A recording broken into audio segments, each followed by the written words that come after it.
Hello everyone, we've got a new challenge today against Mr. Um, I'm not sure how to pronounce Ariek TJ, and we have the Ruy Lopez in front of us. Let's play a6.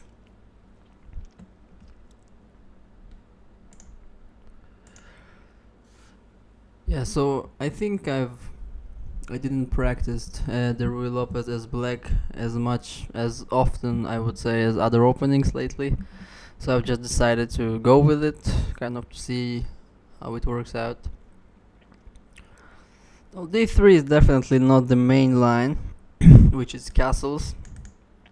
I think that one of the reasons being that now I'm allowed to place my bishop on a slightly more active square on c5 as a position to its usual e7 square.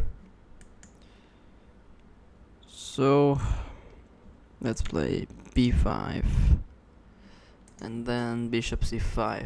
I think that's also should be the main line.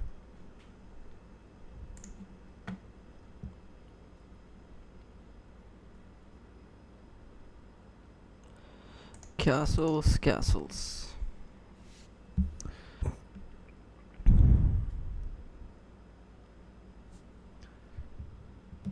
Yeah, so now I think in this position white usually I wanted to say that he usually tries to develop his knight, maybe knight c3 or knight d2. But his move of bishop g5 is also sensible. Let's poke this bishop a bit with h6. And now I'm using the fact that I didn't play the move d6 yet to play this typical bishop e7 move. Now I'm not 100% sure that this is the most acceptable way to play in this exact position, but this motif is a very convenient way for black to deal with those kind of pins along this diagonal. So he played bishop g3, but now as you can see, his bishop on g3 to my eyes is a completely misplaced piece. I mean, it's very badly positioned there, and I also might consider in the future pushing the f pawn in order to trap it. So a3 was played. Now he wants to give himself a square for the bishop on a2. So I cannot play a move like knight a5 anymore.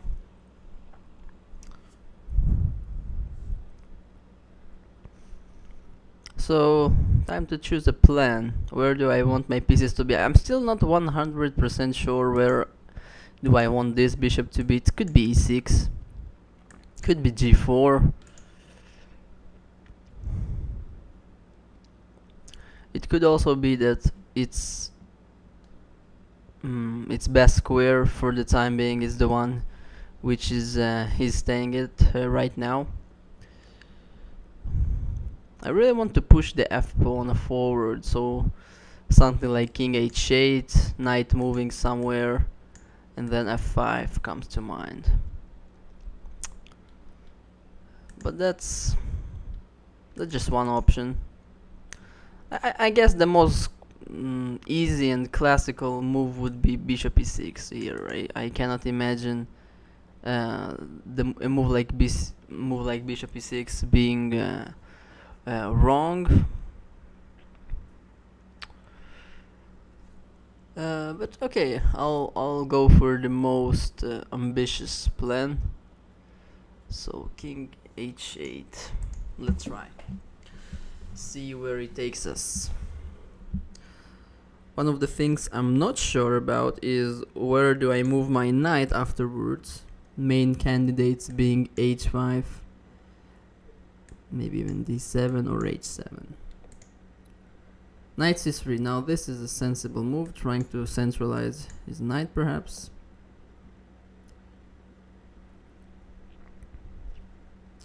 I'm wondering if now bishop e6 makes more sense than one move before, because now the move knight e5 is kind of threatened.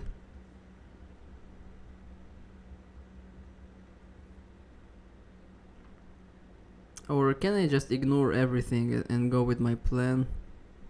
Probably not. I mean, If I move my knight from f6, this knight d5 move would be quite inconvenient for me to face. Let's do bishop e6.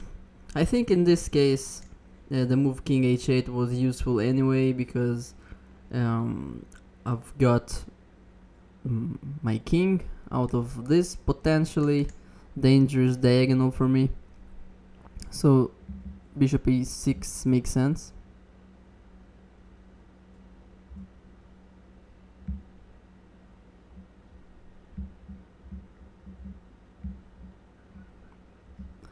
Knight e5. Okay, now I don't think I can tolerate this knight here, so I will probably take it, even though I might also consider ignoring it for the time being, but this should be the principled move. Yeah, e takes d5. Okay. So let's see. Where do I move it? d4, a5, b8.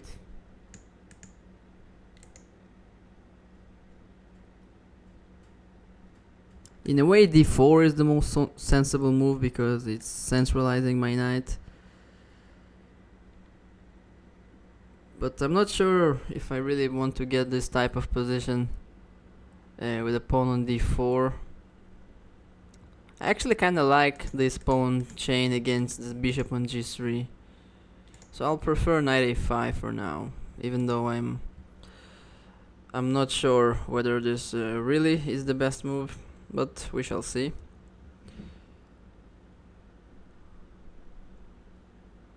Let's play queen d7.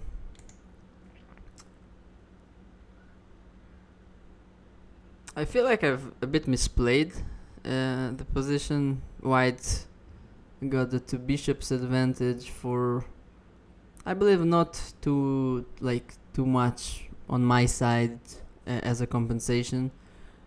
My position is of course typically very solid,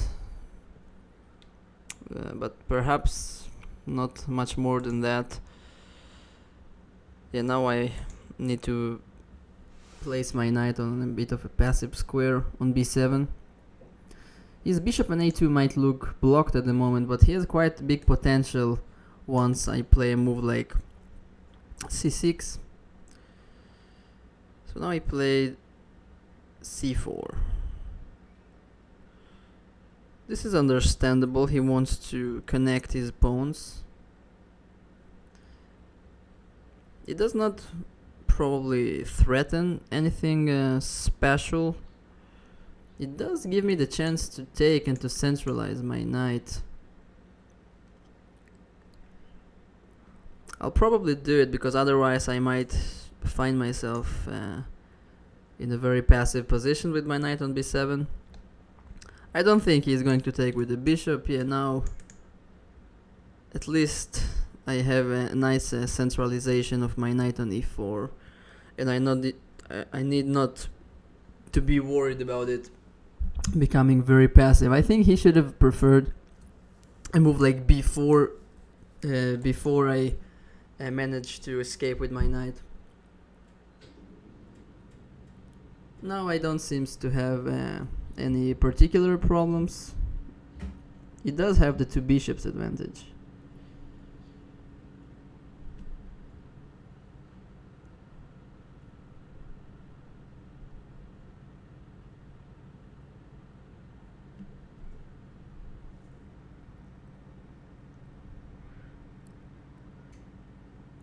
So queen c2 perhaps is trying to create some battery.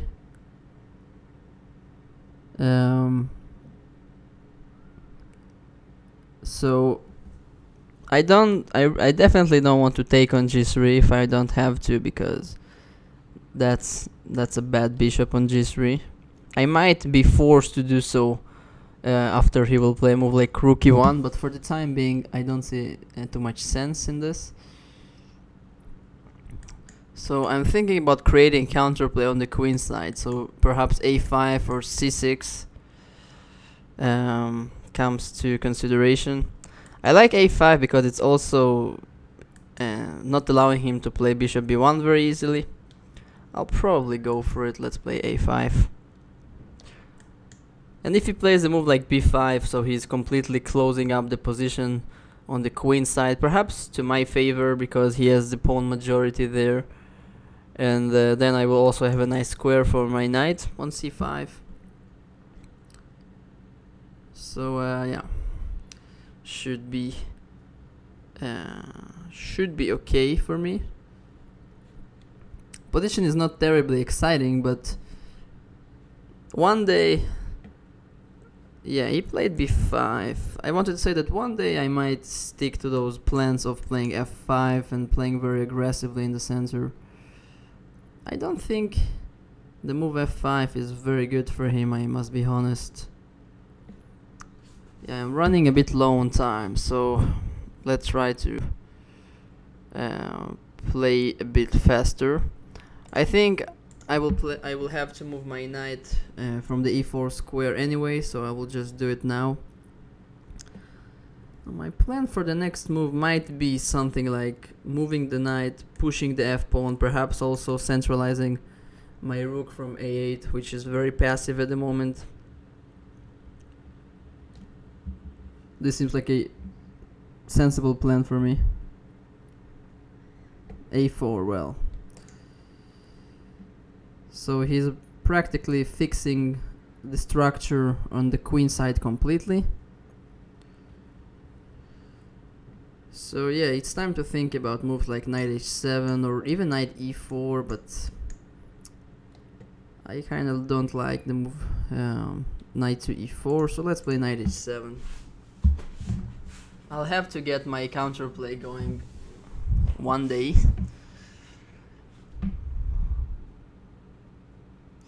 And now this bishop on g3 might be in some troubles because I'm planning to push the pawn all the way to f4 if possible. Bishop b1, yeah, so it's threatening checkmate here, but I wanted to play a5, f5, sorry, anyway, so I just might do it anyway. He might planning to play a move like knight h4, but I'm not sure if that actually saves his bishop, because then I will capture this knight, play something like g5, and the bishop would be dead very soon. I think the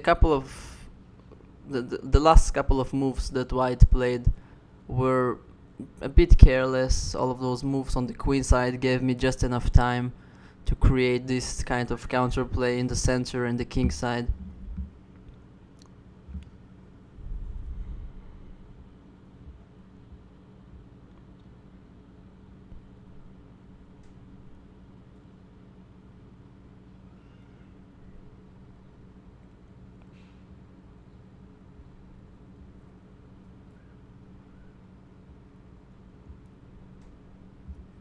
Whoa, bishop takes e5. Now this I didn't consider, but I'm not sure why this should be of any concern to me. I will just take. He will probably take on e5, but I'll just play queen d6, covering the g6 square from any entries by him. Well, I think he just blundered. He proposes a take back. I'm really not sure whether I should give him this take back, because it seems like just a honest mistake to me, but I'll be nice for now. Just because I think I should be able to win anyway. But 99% of the time I would not accept this kind of takebacks. I only accept takebacks when this is a very clear mouse slip. So for example, if he would have played a move like a queen e4 or something, such a move which he did not intended to play, I will probably accept it. But okay, he got a present for me. I'm not really sure that this would help him not to lose the game.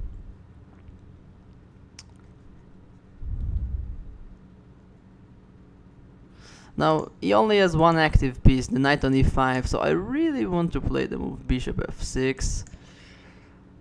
The question is whether this is sound from tactical point. Probably not. Yeah, he has this pawn. Let's play knight e4, centralizing my knight. I also am liberating this diagonal for some of my pieces. Queen b6, queen c5, these kind of ideas are already in the air. I think black should be just winning. I think he miscalculated something with the tactics.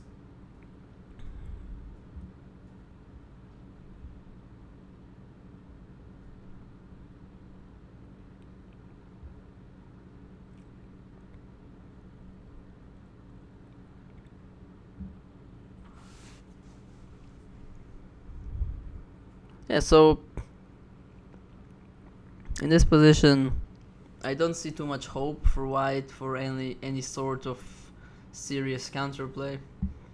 His position, the only good thing about his position is this knight on e5, but as I said, I'm very likely to play a move like bishop f6 at some point and just to get rid of it.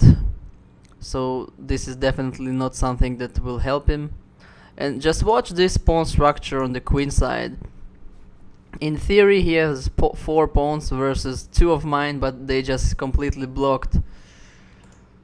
So he tries g4. Now this move actually seems very desperate to me. It's quite obvious that this wouldn't work for him. And now I think the move bishop f6 is kind of coming just on time, but let's calculate not to make any mistakes. I don't see a reason why this is not working. The thing is that he can check here, but I also have this rook on g1 hanging at the end of the variation. I can also play simpler moves, I must say, but just don't see a reason not to do it. So let's play bishop f6.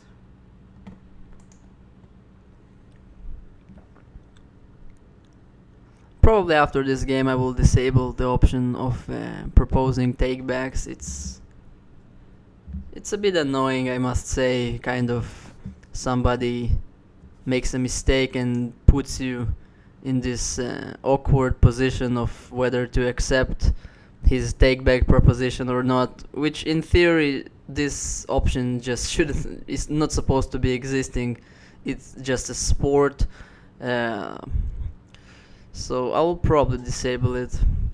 So now I took an f8, leaving me with an option whether to... Actually, I can also sacrifice the exchange, just take the knight and play this position, which I think is wonderful for me also, because I have very good pieces, but I can also just play very simply bishop takes rook like I did, and just to keep the material advantage with no too much hope for him. Knight takes knight, I'll take it back. Now we can take on f5, but yeah, I can very calmly either play rook e8 or even simply knight f6, and I don't really see him doing something with this long diagonal, which is now blocked. And now I should just have a very solid material advantage. So basically in the last sequence of moves I technically lost a pawn, this pawn on f5, so you can argue that now I'm only having a piece versus 2 pawns, but now I exchanged a lot of pieces, mainly this knight on e5, which was a very strong piece, was exchanged.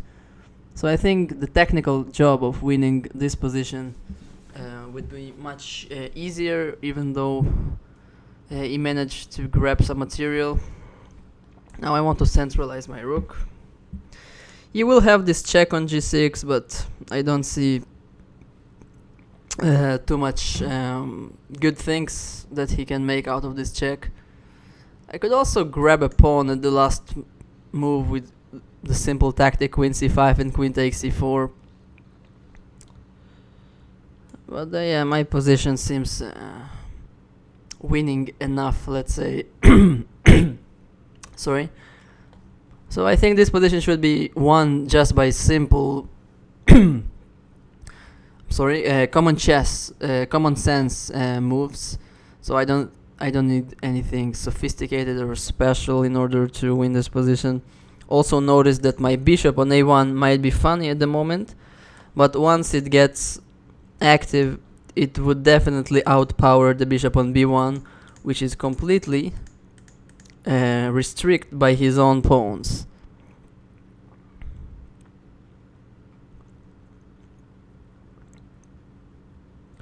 Bishop d3. Okay, this is a good time to check here.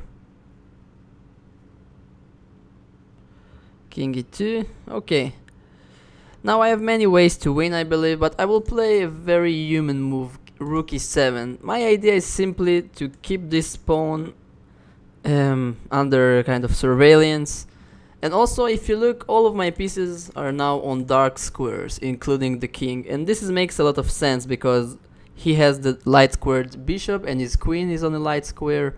So now my position is very safe. He has no chances of doing anything bad to me. And I should be able to win this position quite comfortably. One of the ideas might be to penetrate with the queen somewhere on the queen side, trying to grab some pawns. This is just one idea. Second idea could be to try to penetrate via the third rank. Something like, I don't know, maybe rook e3, queen e7, doing some damage on the e-file. He has also a lot of easy targets to attack. This f4 pawn is fixed on a dark square. Yeah, he played rook f3, but it's not even actually threatening anything. I can completely ignore it. But once again, just for the sake of safety, I will offer the exchange of rooks probably, or I will not. I have another very nice move now that I think about it. I have rook to e1, threatening rook to g1. Let's do this. That seems nice. Just winning the white's queen with this simple tactic. I also might think about using the e7 square for my queen actually. So if he plays a move like bishop f1. The only thing, I'm a bit low on time, so this gives him some additional kind of hope, but the position is not too difficult for me to play, so I shouldn't have problems from this perspective.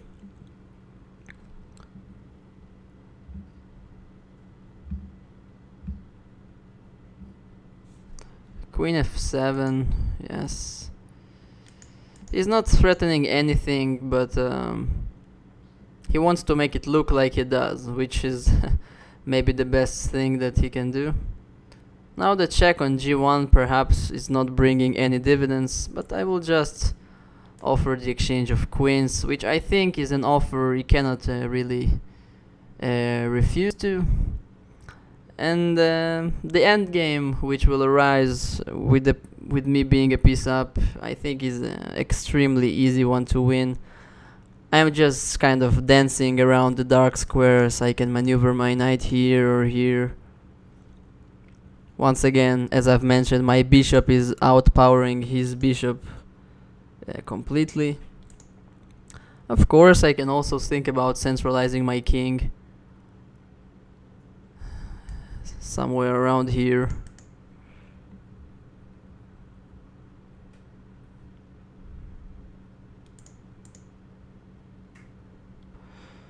But yeah, I have all of the time in the world to win this position. I'm not in any rush. First step is to try to get his pieces into passivity. So for example, now I want to play knight b6. I don't really see a good way for him to defend the pawn on a4.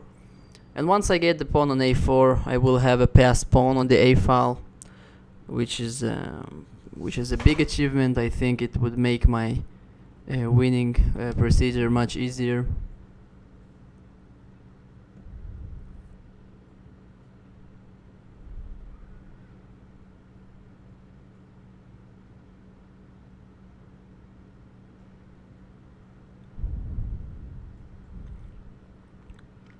I'm not really sure why is my opponent keep on playing.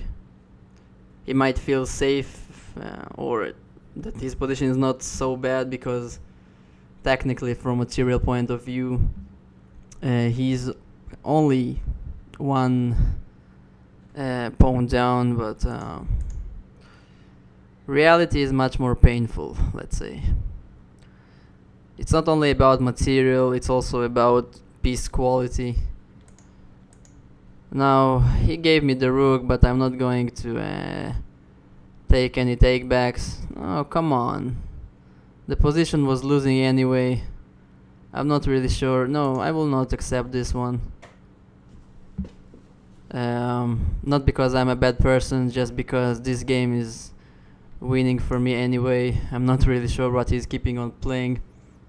I also gave him already one take back when the position was still interesting, so he cannot really complain. So yeah, good game. So he's proposing me a take back. I'll probably make a new video about this game. So thank you for watching this game. See you in the next one.